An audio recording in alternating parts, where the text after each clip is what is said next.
বন বিভাগ যেন আর দয়া করে ইউক্যালিপটাস গাছ না লাগায়। হাতি হাঁটে হচ্ছে 30 থেকে 35 কিলোমিটার। আমরা কিছু নিরীহ প্রাণকে বাঁচাতে পারবো, নিজেরাও বাঁচবো। আজকে দুজনকে যে ক্ষতিপূরণের চেক দিলাম, এই চেক দিয়ে কি তাদের জীবনের ক্ষতিপূরণ হবে?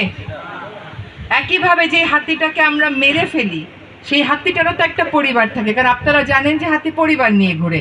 তার কি সেই ক্ষতিপূরণ হবে? কয়দিন আগে আপনারা পত্রিকায় দেখেছেন কিনা জানি না, মালয়েশিয়াতে একটা হাতি তার বাচ্চা নিয়ে যাচ্ছিল, একটা বাস ধাক্কা দিয়ে হাতির বাচ্চাটাকে মেরে দিছে। সারা রাত পুলিশ, সেনাবাহিনী, ফায়ার ব্রিগেড সবাই অনেক চেষ্টা করেছে, কিন্তু মা হাতিকে ওর বাচ্চার কাছ থেকে সরাতে পারে নাই। সে সারাটা রাত ওইভাবেই বাসের পাশে দাঁড়িয়েছিল। হাতি খুবই সংবেদনশীল একটা প্রাণী এবং সে আসলে আপনার কোনো ক্ষতি করবে না। এখন সে কি করবে? সে যে জায়গাতে চড়ে বেড়াতো, যে জায়গা থেকে ফল খাইতো, সে জায়গায় আপনি এখন বড় চাষ করেন, সে জায়গায় আপনি এখন ঘর বানায় ফেলাইছেন। এখন তার তো হাঁটতে হবে প্রকৃতিগতভাবেই। আমরা যেটা শুনলাম, হাতি হাঁটে হচ্ছে 30 থেকে 35 কিলোমিটার। এখন 30 থেকে 35 কিলোমিটার বর্ণিত আমি আর রাস্তা রাখিনি।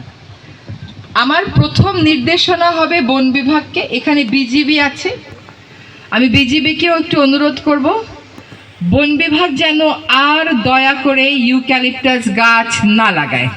এবং এই যে ইউক্যালিপটাস গাছগুলো বন বিভাগ লাগিয়েছে, এই ইউক্যালিপটাস গাছ লাগিয়ে বন বিভাগ এই সংকটটাকে তীব্র করছে। কারণ হাতি তো ওখান থেকে কিছু খেতে পারে না। এখন গাছ ম্যাচিওর হয়েছে নাকি গাছ ম্যাচিওর হয় নাই, এই গল্প আমি শুনতে পারবো না, কারণ এই গল্পের সাথে আরেক করুণ গল্প আসে।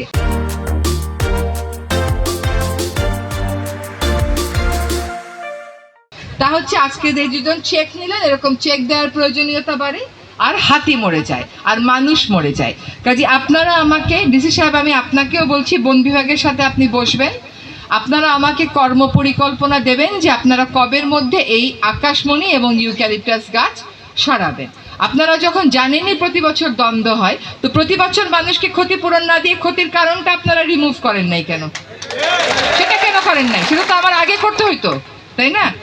এখন এটা করবেন আপনারা, কারণ আমি চলে গেলে আর এই কাজ কে কখন আপনাদেরকে দিয়ে করাতে পারবে জানি না। 2 নম্বর হলো, আপনাদের কাছে আমাদের একটা বিনীত অনুরোধ, সবকিছুর মধ্যে আমরা রাজনীতি আনবো না। সবকিছু রাজনীতির বিষয় না তো, সবকিছু দলাদলির বিষয় না তো। আমাদের কতগুলোর প্রশ্নে ঐক্যবদ্ধ হইতে হবে, ঐক্যবদ্ধ হয়ে একসাথে কাজ করতে হবে। সরকার একটা সত্তা, এখানে ডিসি এক কথা বলবে, বন বিভাগ আরেক কথা বলবে, বিজিবি আরেক কথা বলবে, এটা তো হবে না। সরকারকে খণ্ড খণ্ড করার তো কোনো সুযোগ নাই। যদি আমাকে হাতি বাঁচাতে হয়, হাতির চারণ ক্ষেত্র দিতে হয়, ডিসি মহোদয়কেও এগিয়ে আসতে হবে। ডিসি মহোদয়কেও এগিয়ে আসতে হবে। আপনাদের গ্রামের লোক যদি এত বড় আত্মবিসর্জন করে, তাহলে আমরা সরকার তাদের এই আত্মবিসর্জন সম্মান করে আমাদের কাজটুকুন করব না, তা কিন্তু হবে না। হ্যাঁ, তো প্রথম কথা হচ্ছে ইউক্যালিপটাস সরানো, আকাশমণি সরানো, হাতির উপযোগী চাপালিশ যেগুলো গতকাল আমাদেরকে বললেন, সেগুলো দয়া করে লাগাবেন।